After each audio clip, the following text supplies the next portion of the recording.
thank you, everybody. Next, we have a really great session. As Paula described, there is an industry marketing award called the MAXI Award, which is for excellence in marketing and innovation. And this is an example of a company, an agency, and a nonprofit that won the Gold MAXI Award for both the results as well as the strategy and the creative. So today I'm delighted to introduce Jordanna Sussman, who's the account director for Lautman, Neill, and Maska, which is a direct response marketing agency. And she's going to share how she used data and creative to take a pretty big risk for the client for a very large reward. So Jordanna, I'm going to hand it over to you. Thank you, Liz. Mm-hmm. Well, hi, everyone. I'm really happy to be here today. As Liz mentioned, I am an account director at Lautman. Lautman is a direct response consulting firm where we harness the power of mail, online, and other direct response channels to help nonprofits raise more money and fulfill their mission. So we work exclusively with nonprofits, which is a really rewarding experience. As an account director, I manage the direct mail programs for 3 nonprofits. I work closely with my colleagues who focus more on the digital aspects. So we have these really fully integrated strategies and campaigns. I am also a proud GWU alum, and I'm really excited to be talking with Mid-Atlantic professors today. I got my start in fundraising as a student caller for the university, encouraging alumni to support their alma mater. So what are we going to talk about today? First, we are going to get to know Heifer International a little bit. They are one of the clients I oversee, and they are a fantastic organization. Some of you may already be familiar with them, but we'll talk about a little bit what they do, how they talk to their donors, and how they solicit donations from their donors. We're also going to talk about this turning point in our direct response program.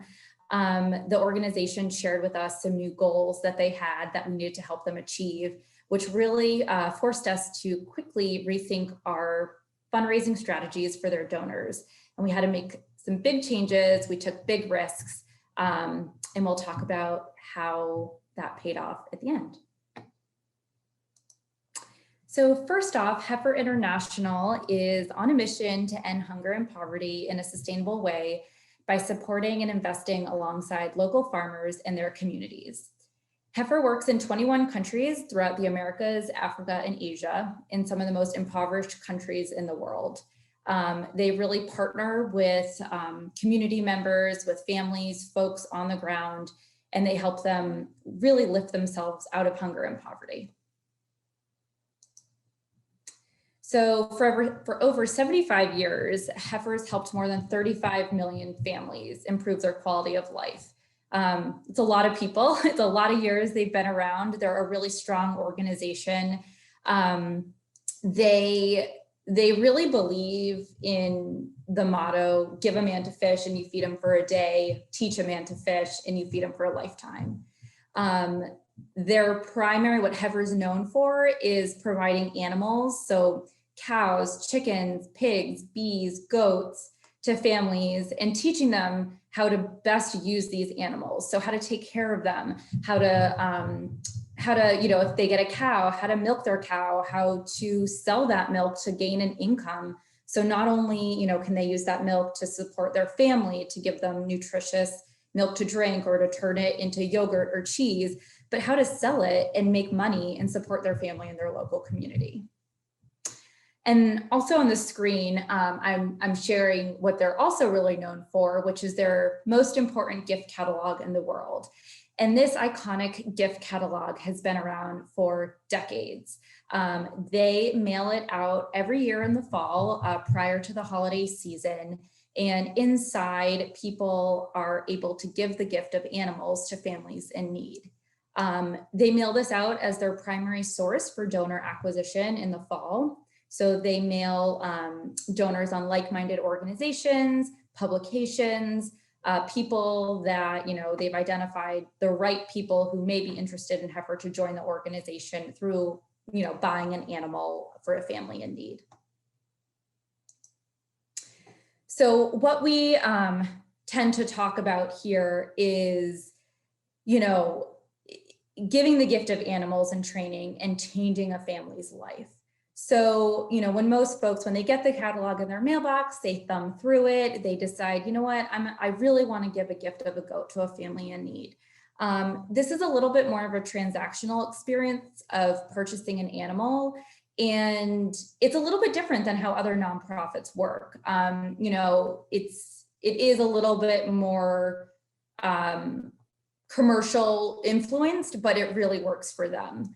And within the catalog, you can see the catalog really focuses on the individual animals and the impact that each animal has in the life of an impoverished family. The catalog also includes these great photos of children, of the people that Heifers helped.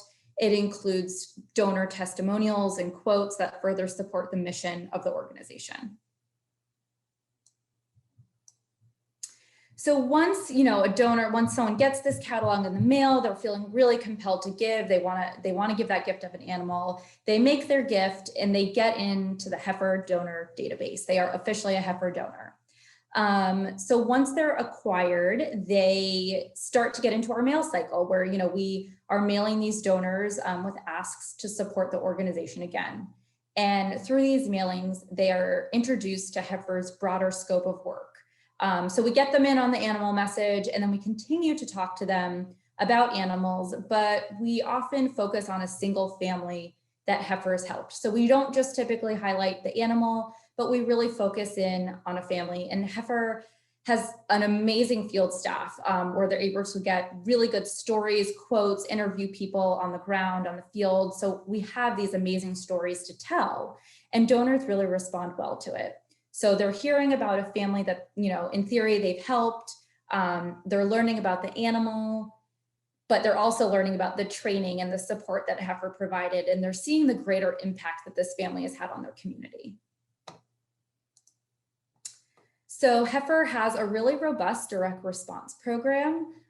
These donors, once they're in the database, once they're in the, they're deemed a Heifer donor, they get mailed 14 appeals every year. So that's more than one mailing a month, which seems like a lot. But unfortunately, we know that not all mail gets opened, not all mail gets read, some of the mail goes into the garbage. So it's really important for us to mail them often. We also conduct 4 telemarketing efforts a year where we work with telemarketing agencies for them to call Heifer donors and have conversations and solicit donations through the phone. We also send hundreds and hundreds of emails a year where we mirror what we talk about in the mail. We have matching gift campaigns. We have an online version of the catalog. So all of these things are, donors are hearing from Heifer on all different channels, the same broad message, but from all angles. And I mean, it's a huge program. They raise over $35 million from direct response alone. So, for a nonprofit, this is a big nonprofit. They raise a lot. So we have this donor base, we have this big direct response program, but what are we looking at here? What are we measuring our success against? What is important to us? Why do we do this? So what we really care about is response rate. How many people are responding to the mailings? Heifer mails, each house appeal every month. We typically mail anywhere from 200,000 to 400,000 donors. So with that quantity, with this market of, a humanitarian organization, we're looking for about a 2% response rate, which is considered very strong. We also want to know, how much are these people donating? Do we have a really big response rate, but are people, just donating $5, $10 here and there? For Heifer, we actually have a very high average gift. The average gift for our mailings is around $120, which by industry standards is high.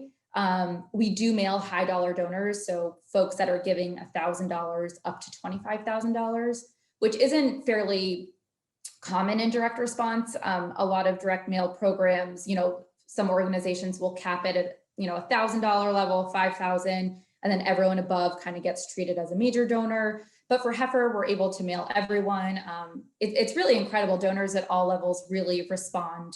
They have the same core messaging, and they really respond well to our house appeals. Oopsies. Sorry about that. And how much, we also care about how much does the mailing cost? So, we could have all these we could have great response, we could have great average gift, but if we're spending a ton of money on these mailings, what's our net revenue gonna be? So we always keep costs in mind, and we try to keep our mail costs down as low as possible. Our mail costs are a little bit high just because we mail so many names. But again, that's something we're always thinking about to make sure our revenue raise is gonna offset the expense. So now we can dive in really to a traditional Heifer appeal. How do we raise money from our generous Heifer donors? And there is kind of a secret sauce and a science behind it. So first, who's getting the mail? We're mailing new donors. So for instance, anyone who responded to that catalog acquisition mailing, they wanted to make their gift they wanted to buy chicks for a family. So we're getting those folks in quickly to get them in the mail cycle, to get them, to really educate them more too about all the great things Heifer does. We also mail donors who've made a gift to Heifer in the past 2 years. So that's kind of our threshold. Anyone who hasn't given a gift in 2 years, they go into a different program where it's more of a lapsed reactivation strategy. We consider them kind of a lapsed donor, and we have a completely different approach for getting them back in the cycle. But we have a really healthy, robust file of folks that donate to the organization within 2 years.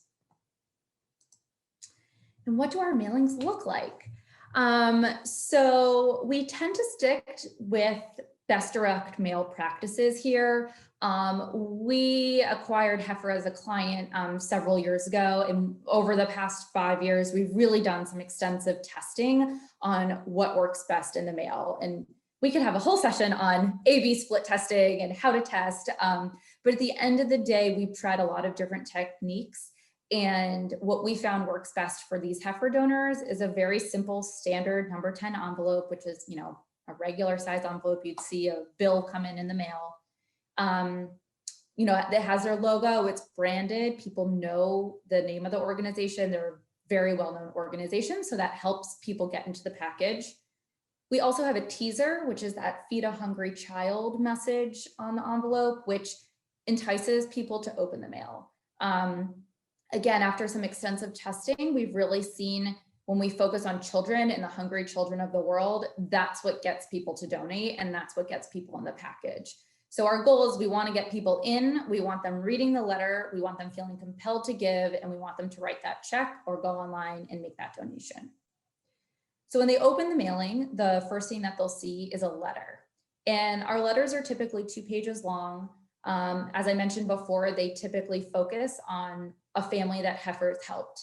And we really like, again, to focus on the child. We tend to see that these messages about families with children, hungry children, really pull at heartstrings. And that's part of the whole direct marketing. There is an art to copywriting direct mail. As you can see, we really start off, dear friend, most young children beg their parents to stay up late at night, but things are different for 10-year-old Prosper.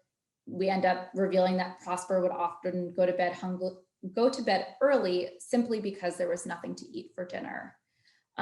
We talk about the effects of child hunger. We really want people to feel, because we know feeling generates dollars. And all of this is true.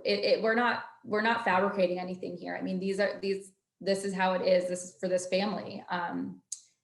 And we also, as the donor reads the letter, we also go into an ask. We always have an ask in the letter. So on the first page after we tell a story, we always then reach to the donor and say something like, I'm asking you to look into your heart and help feed a hungry child like Prosper by sending a donation today. So again, we're framing this all around the family. To support that letter, we also include an insert or a photo card. Hopefully we'll get some great pictures of this family that we're featuring. So here there's a picture of Prosper and his brother. we're really showing what the donor's gift to heifer is going to do. It's going to help a child in need like prosper. So again, it's hard. International, when you're fundraising for an international organization, it can be challenging to visualize, people in different countries. It can be hard to visualize the struggle, the reality that people are living. So by including a photo, it really helps the donor visualize heifer's work. We also always include a reply device. So that is in the top right corner of this slide. We call it a reply form or a contribution form. And we typically, this is where we ask the donor to make their gift. And you'll see on this, it says ask 1, ask 2, ask 3.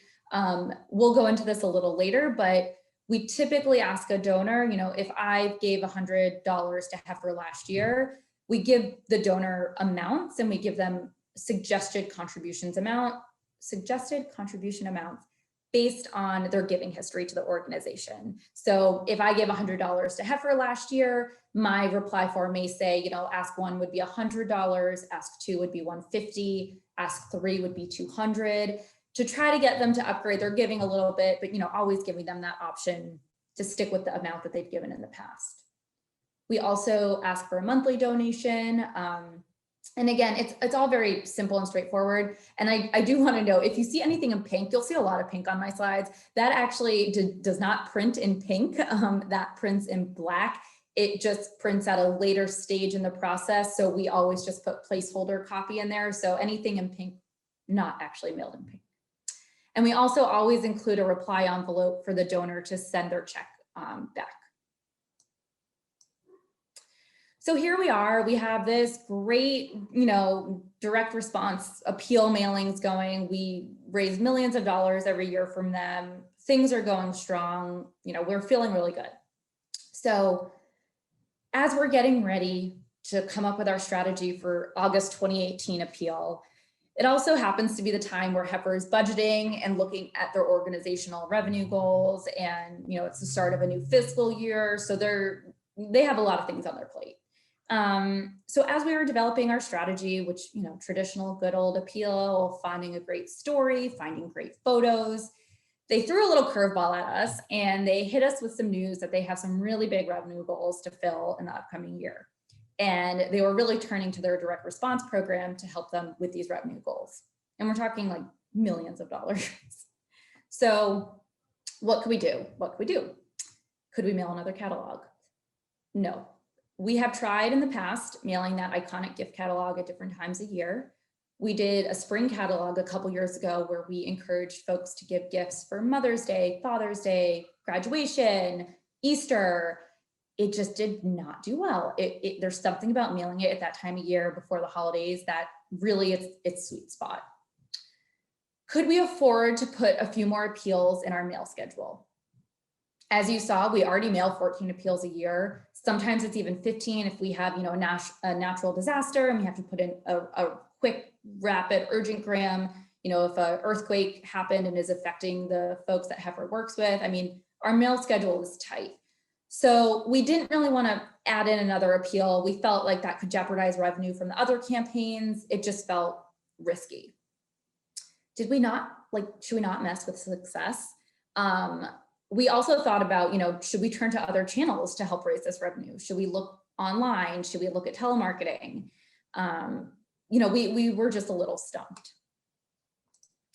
So we put our heads together, we did a big brainstorm, and we really thought hard about the Heifer donor file. And as I've said, we're mailing 200, 300, 400,000 donors at a time. There are a lot of people on this file. And after doing some thinking, we really honed in on the fact that the majority of these Heifer donors were acquired on that Heifer gift catalog. So many of these people came into the organization by purchasing animals for a family. And we knew that the catalog wouldn't work at another time of year, but we were really figuring out, could we emulate that experience with our appeal format? Could we take our appeal format that we know works, but somehow incorporate the catalog experience? So after many months of going back and forth, we came up with our B package. We took a big risk. We went against fundraising best practices of focusing on the people that Heifer helps. We scrapped our traditional strategy of telling the story of the family, and instead we put the spotlight on the power of a single animal, bees. And why bees? Heifer has a really robust database, and they do a phenomenal job at really tracking people's giving history, including what animals they purchase from the catalog. So bees are one of the top animals purchased from the catalog. So we knew because of that this was a good animal to focus on. It also, for Heifer, the cost of a beehive is $30. And that amount we felt was really tangible if we were going to focus on bees and ask folks to give a gift of a beehive instead of, feed a hungry child. We thought the $30 ask amount, that's something that was really appealing to those lower dollar donors. So folks that were giving $10, $20, $30, $50. But then we could also multiply it for the folks that give bigger gifts. So we felt we had a lot to work with here. But again, this was a big risk that we took. It really was different than anything we've done before. So what we'll do next is I thought it would be really helpful to break down creative-wise what truly was different from our traditional approach. So here we go. Starting with the envelope, as I showed earlier, we stick to that simple envelope with that straightforward teaser. For this one, we took a risk and we added some imagery on the envelope. We added a beehive with bees. We encouraged folks to fill the hive and feed a child, which is a little less direct than our Feed a Hungry Child Today teaser that we normally would go with. So it adds a little mystery, it adds a little intrigue, but at the same time, it's really direct by telling people that whatever this fill the hive thing is, I'm still going to help feed a child. And it still has Heifer's branding on it, so they know, okay, this is a Heifer mailing. Looks like maybe it's focused on bees. Let's get in. So inside, the letter opened talking about child hunger on a broad scope. And it also included a photo of 8-year-old Margarita eating a spoonful of honey. And her family was a family that's been helped by donors' generosity and Heifer. But unlike previous letters that we would have gone into great detail about Margarita and her family, we only incorporated a couple sentences. Instead, the letter focused on the life-changing impact of bees and asked the donor to support Heifer's Fill the Hive campaign, where they would help provide 300 beehives to 300 families in need. So we really switched things up. We added the photo, we started broad with child hunger, we only hinted at Margarita's family a little bit, and then we quickly transitioned into the power of bees. We were really educating donors here on bees are incredible and they can make a big difference. We also incorporated a branded campaign. We made it Fill the Hive campaign. We made it sound like a cohesive campaign that someone was going to be a part of. We included a goal that's really tangible. We see that these branded campaigns and goals can often help response. Again, it makes people feel like, hey, they only need 300 hives. I can help provide that. That seems very tangible. We also were really deliberate and we asked donors to make a one-time gift. So they could either, make a donation to, a one-time donation of $30 or more, and that will help provide a beehive. Or we also included, you could give $10 a month, and we kind of branded it, they could become a worker bee and give on a monthly basis, and give, 4 life-changing beehives over the course of the year. So this really was different than what we were used to doing. We took a risk and, we were smart about it. We incorporated techniques and language that we know work, but we've just never really tried in this setting before. So we also included some inserts in the mailing. And these inserts were a little bit different than our typical photo card or photo of a child that we talked about in the letter. So first, we included a donor testament, which came from a donor, and it really just explained that this person, with her children, were able to give the gift of bees and how important it was to her and her kids, and encouraged the donor to also participate in this campaign and give the gift of bees. We took that sentiment from the catalog where we have some donor quotes and testimonials about how wonderful Heifer is and what a difference all of this is making. So we took that concept and translated it into this little, it's a smaller note. It's on a more executive size paper than a regular paper, but just this little note from a donor. You know, we added some bee imagery to tie it all together.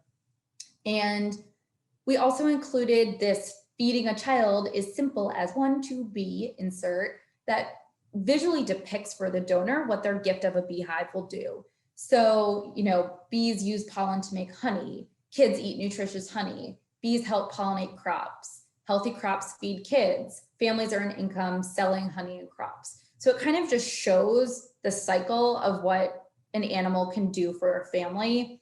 And this is something that we hadn't really done in the mail before. They've done it online before, but sometimes it's a little harder to translate in the mail. But we thought this, since it was a different approach, really showed donors, wow, the gift of a bee actually goes really far. Another thing that we did was completely revamp the look of that reply device that we encouraged donors to send back in. So as you can see, on the top is our new reply form, on the bottom was what we used to mail. And even just starting off at the top, that feed a hungry child today header versus end child hunger today, I mean, that's really different language. We thought long and hard, and typically we've asked donors to help end child hunger, help to lift families out of hunger and poverty. Those phrases alone sound really lofty. I mean, global poverty and hunger is a very large scale issue that someone may feel like, oh, wow, my gift of only $20, I'm not sure that's really going to help end world hunger. But then when we flip it and make it more direct and say, feed a hungry child today, someone may think, well, my gift of $20 really could help a child in need. So it's kind of just rethinking that language. And we did that throughout. So we have this new header. We included a photo of a child to remind the donor if this is the type of child that your gift will help. We included these fun coupons, again, to incorporate that visualization for the donor to show them what their gift of a honey beehive will do. And we also included the monthly ask, a little bit more direct here. We really were pushing for that monthly gift because in the direct mail world for us, a donor that we have giving monthly, so every month their credit card's being charged, $10, $15, $20, their retention is going to be a lot stronger as a donor. They're more of a set it and forget it type donor. So, we'll have donors giving monthly for years. It's reliable, steady income versus a one-time gift. You're not sure when that's really going to come. Another really big change that we did was we changed how we asked the donor for their contribution. So I mentioned a little of this before, but in direct mail, there's a lot of different ways that we can ask people for money. But at the end of the day, it all goes back to typically basing it on what they have given to the organization before. So if I gave $100 last year, and that was my most recent contribution to the organization, normally we would encourage them to give 100. We'd encourage them to give 1.5 times the amount of that. So we'd put in 150. We'd then double that and say 200. So we'd really craft this ask string, that's what we call it, based on their prior giving to the organization. We took a gamble, which is the common theme of this presentation, and we put donors in tiers. So we looked at the file and we typically have these buckets or these tiers of donors. So we have anyone giving $1,000 or more, folks giving $250 to $1,000, $100 to $249, $50 to $99, $10 to $49, $5 to $9.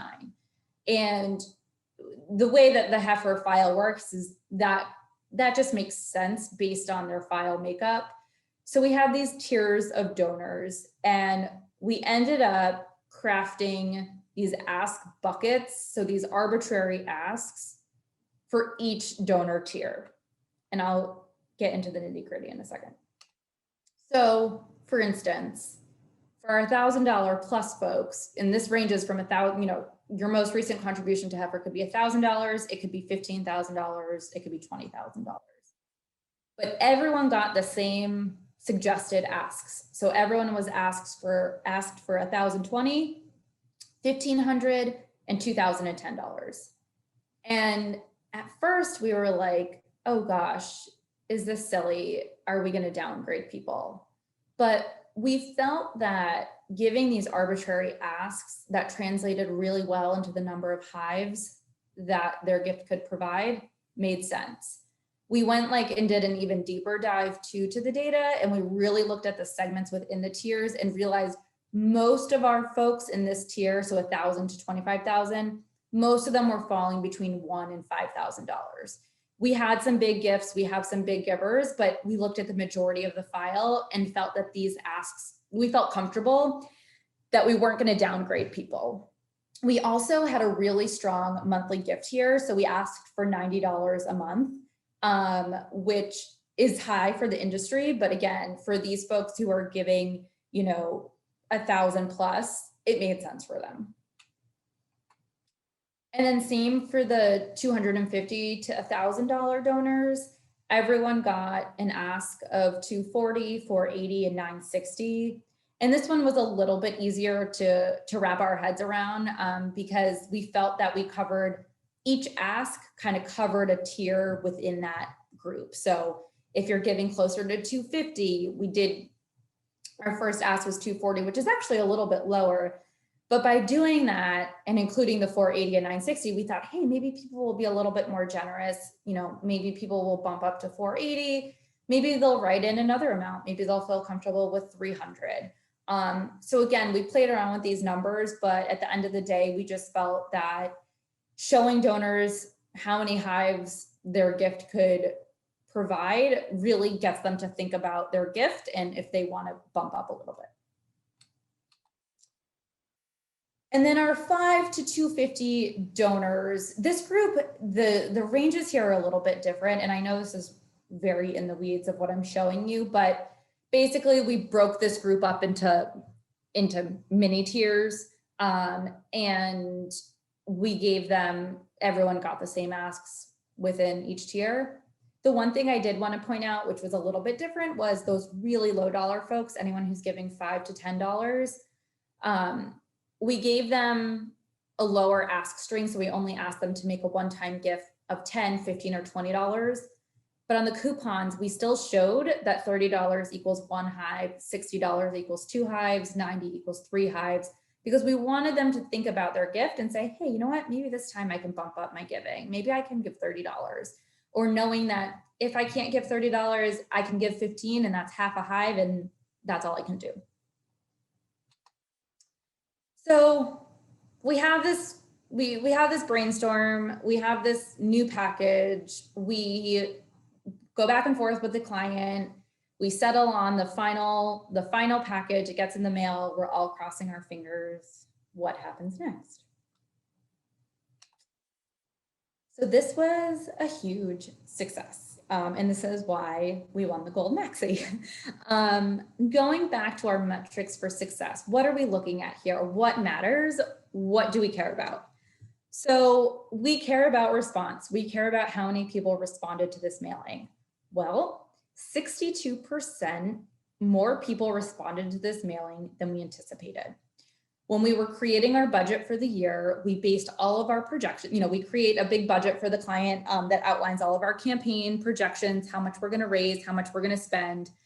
And for this mailing, we did our projections based off of a traditional Heifer appeal, what we typically see in August, focusing on a family, our tried and true approach. We base those projections off of that. So the fact that 62% more people than anticipated responded to this mailing was huge. It translates into a 2% response rate, which is exactly what we want. We originally projected a 1.19 response rate here. Just given it was August, it's a little bit of a slower fundraising time traditionally versus something like December or year end where people are trying to get their tax deductible contributions in. So this was a really big win for us. If we just saw this increase in response, we would have been so happy. But even more good news, not only did more people respond to this mailing, but people were really generous. we saw a 13% higher average gift with our B ask, with those tiered ask buckets, than we would have with a traditional approach. So it's kind of rare in direct response mail that you see a huge boost in response and you also see a huge boost in average gift. Oftentimes we see, if we get a really big boost in response, since there's more people, more gifts, our average gift is going to be a little bit lower. But in this case, super high response, super high average gift. And this resulted in 85% more net revenue than we anticipated. And part of the success there was because we were really mindful about the package costs. And even though this was a brand new package, a lot of creative development went into it, a lot of time went into it. We really worked hard at keeping the mail cost exactly in line with what a traditional heifer appeal would cost.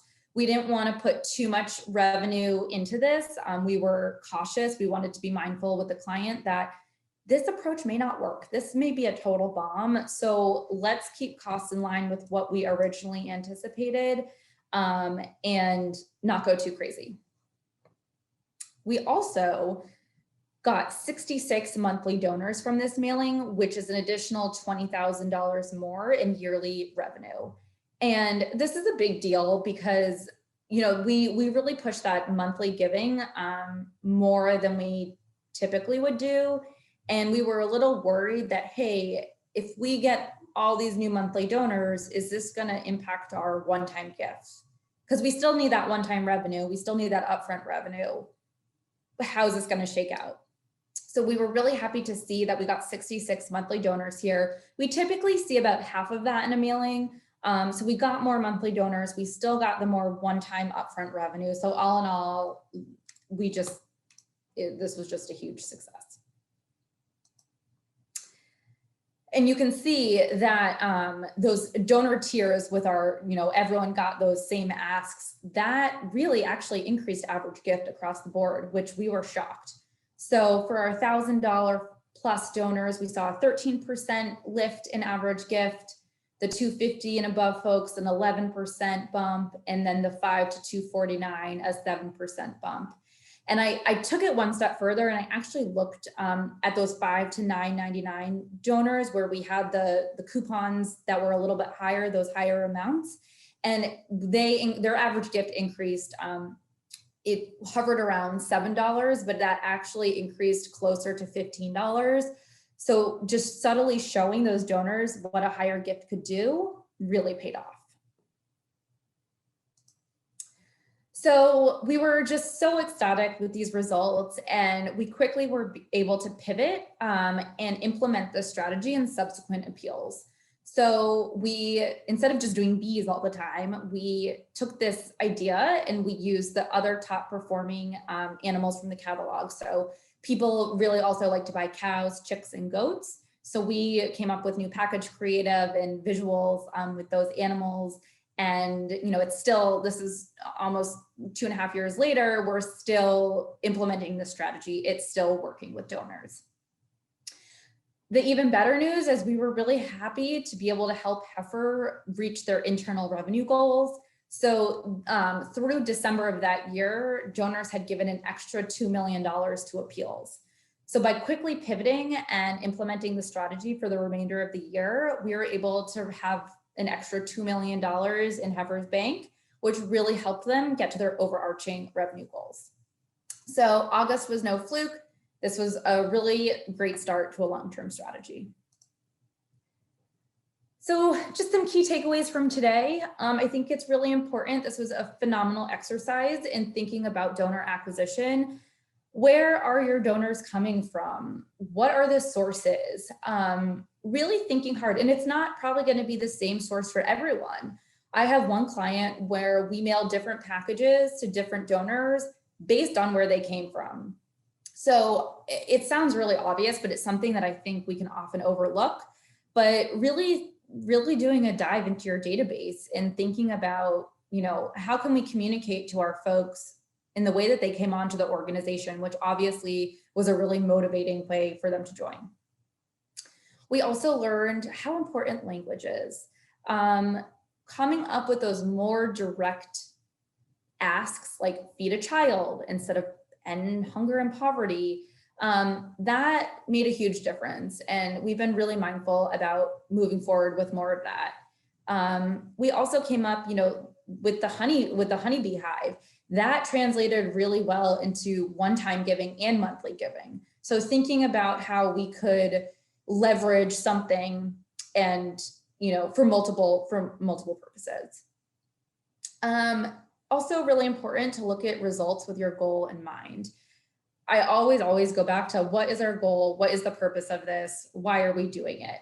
And I think a great example of this is, if Heifer's ultimate goal was we needed to raise $1 million from this mailing, and say we did raise $1 million, but say the package cost was so expensive that it actually only netted us $500,000, like would this have been a successful strategy? Would we want to implement this again?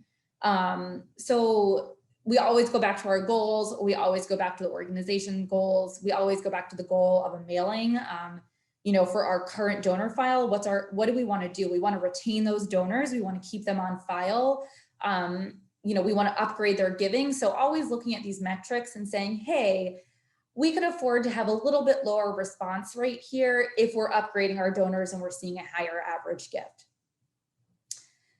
The last key takeaway is we were really fortunate that our client wanted to just go all out and mail an entirely new package without testing it. Something we always do in direct mail is test. So normally on a normal day, we would take 50% of the file and we'd give them our traditional approach, and we'd then give 50% of the file this new package. We'd send it out in the mail, we'd get the mailing results back. All of our reply forms have special codes on them so we could track accordingly. We would use our stats program that would show us statistical validity. I mean, we would really get in the weeds here. But we were really lucky that Heifer just wanted to do it. But that's not always the case. So, I think when in doubt, making big strategic decisions, like anything else, do a little at a time, try a test, try it with a small group of donors first, try it online. Something we always do, if we are thinking about adding something to the mailing or asking donors a certain way, we often test an email first because we get those rapid responses. We get those responses so much quicker than mail. So when in doubt, test. Great. And that's all I got. That's wonderful. Thank you, Jordanna. We have a few questions for you. Great. The first question is, did you do the bee campaign instead of or in addition to the animal catalog? So we did it in addition to. So the animal catalog mailed in September. There's a few drops of it. It mails in October, November, and December. And we did this package so the catalog traditionally goes to folks who aren't on the file yet. So Heifer will mail the catalog to people that aren't currently donors with a goal of that they'll make a gift and become a Heifer donor. So that was kind of a separate thing. And then we did this mailing in addition to the catalog to the donor base that Heifer already has. The second question is, can you talk about the role of email in this campaign and telephones? Yeah. So for email, we did a corresponding email campaign. So something that we always like to do with our integrated campaigns is do a corresponding email campaign to the mail. So as you know, it's interesting. I think marketing is really interesting because we found that, and it's really hard to track, but we found that if someone gets the mailing in their mailbox and they also get an email in their inbox, then maybe they'll get a phone call too. Maybe they'll see some Facebook ads. If they're getting hit with the same message and the same look and feel and the same ask from an organization, they're going to give. And at the end of the day, we don't really care if it's through the mail or online, like we just want them to give. So for this campaign, we did a corresponding email campaign, and I can actually Liz, I can send you those email results. But we did a corresponding email campaign with the same ask. And then we weren't up on the phones at this time, but something we have thought about doing, we haven't implemented this yet, but looking at our telemarketing program and seeing how we could implement this animal ask on the phones. So we haven't done it yet, stay tuned. But in email, yes, we definitely have really shifted our focus in email and have gone with this animal focused ask, which is working online as well. And I have there was a question actually too about a gentleman missed the execution dates, and we know this was in 2018. And I think you answered this, that this has continued to be the control, is that right? So this replaced the appeals that the traditional appeals that you showed earlier? Yep. So we launched this in August 2018, and that fall, really like November, December, by the time we had all the mail results in, we quickly shifted our strategy, and we've really pivoted and went away with that traditional focus on a family, and we focus now on animals. Caveat, so it's not always bees, but our most popular animals are goats, chicks, cows, and bees. So those 4 we tend to stick with. We do switch up the content and the copy. So we will take a little snippet from a story, a different story every time. We'll rephrase things. We'll kind of repackage how we talk about these animals. There are some exceptions. We found some other campaigns at various points of the year benefit by not doing this strategy. So again, it's kind of touch and go. So for the majority of our campaigns now have this animal focus, but there are some exceptions. For instance, Heifer is really fortunate to get a lot of matching gifts. So a matching gift campaign is it's a direct mail technique that works really well when you tell donors that, hey, we have this $1 million match, your gift will be matched by 2 times the amount, whatever.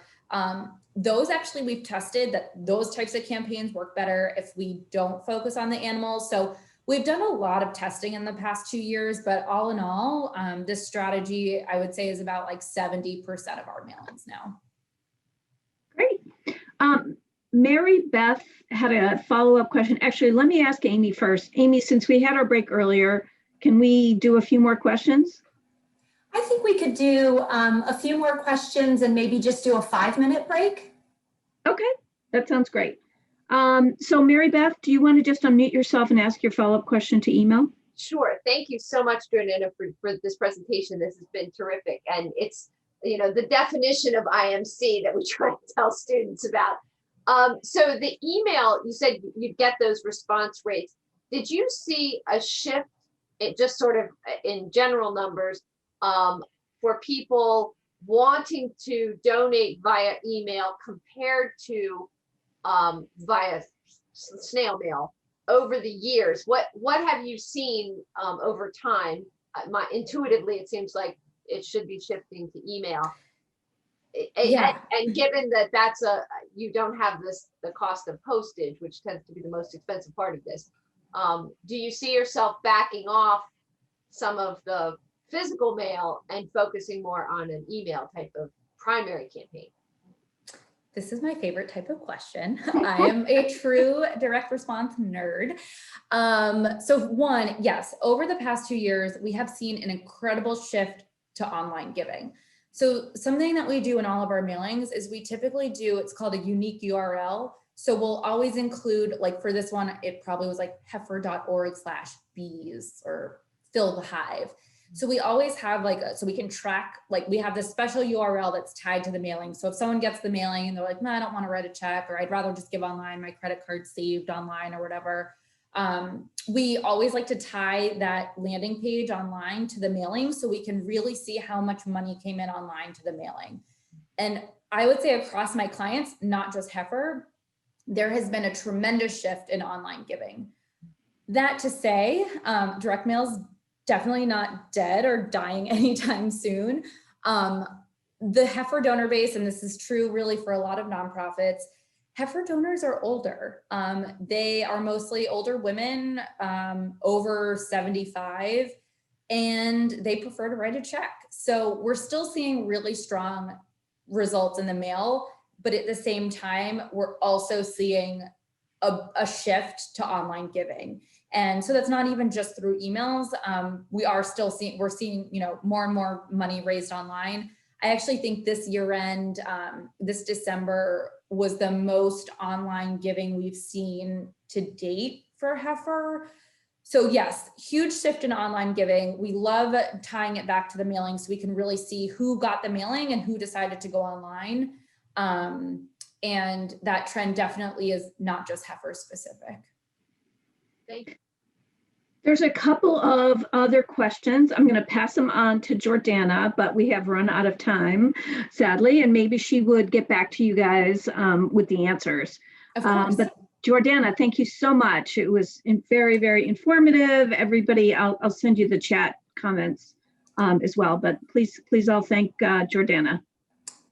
Thank you so much for having me. This was great. And I'm just so excited that the Professors Institute is here and happens. I just think it's great that, you know, direct marketing is getting woven into all of these curriculums.